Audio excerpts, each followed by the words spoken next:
Goodari uses strategies from other subjects like drama, for instance. Here, Mabel takes the role of a Roman centurion.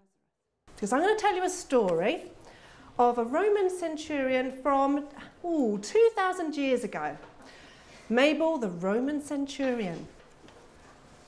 One day, you're talking to your best friend, a fellow centurion, and he was very, very fond of his best servant. Unfortunately, he was really ill. So ill that he was about to die. And your friend didn't know what to do. He was beside himself. So he'd heard that in Judea there was a healer and a preacher. Your friend goes up to this preacher and says, "Can you help me? My best servant is dying, and I just know that you can heal him for me." And this preacher says, "Your faith has saved your servant. Go home, and when you get home, you will see your servant has been healed." So anyway, your friend tells you this story and says, do you know what? He was healed. He was cured. No longer was he ill. And you couldn't believe it. And do you know the name of this person? This person, this preacher, was called Jesus of Nazareth. This example of quality storytelling from Jesus' last days sets up a dynamic opportunity for learning. Would you have followed the order about the hammer and the nails if you had been the centurion on duty on Good Friday? And you're thinking, oh my goodness, I've got 3 people here to be crucified. 2 are murderers, and 1 is Jesus of Nazareth. And I have been given orders to take them onto the cross and crucify them. What are you going to do? I think you should follow orders because you might get crucified. What's your advice for me today? I think you shouldn't follow your orders because look what God has done. Look what Jesus has done for all of you. What's your advice for me today? I think you should follow orders. If not, you could lose money for your family. What's your advice for me today? I don't think that you should follow orders because the other 2 had murdered people and the other one hadn't done as much bad as that, so it's not really fair for the other one. What's your advice for me today? I think you should follow orders because otherwise you will lose money and your family will not be able to live and they might lose their homes.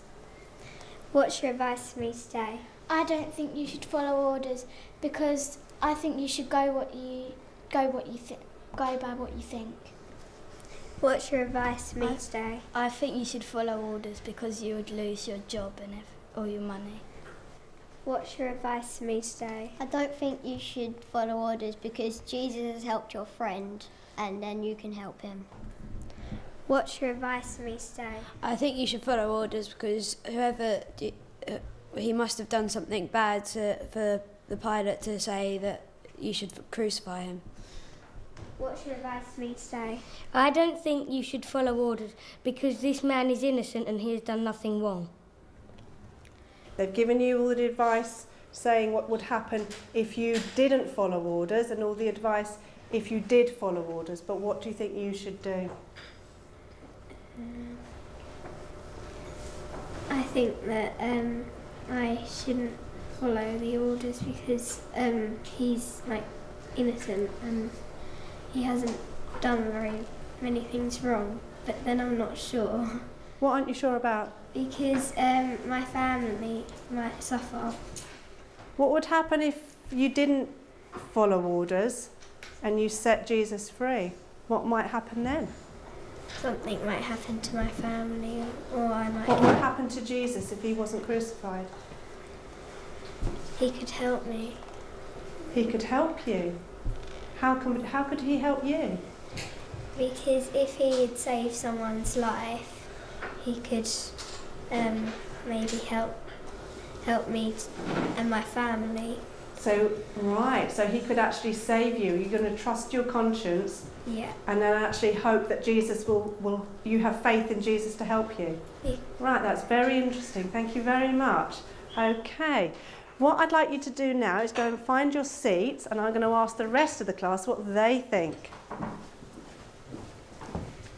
Would you follow orders? Be brave. It's up to you. Be brave.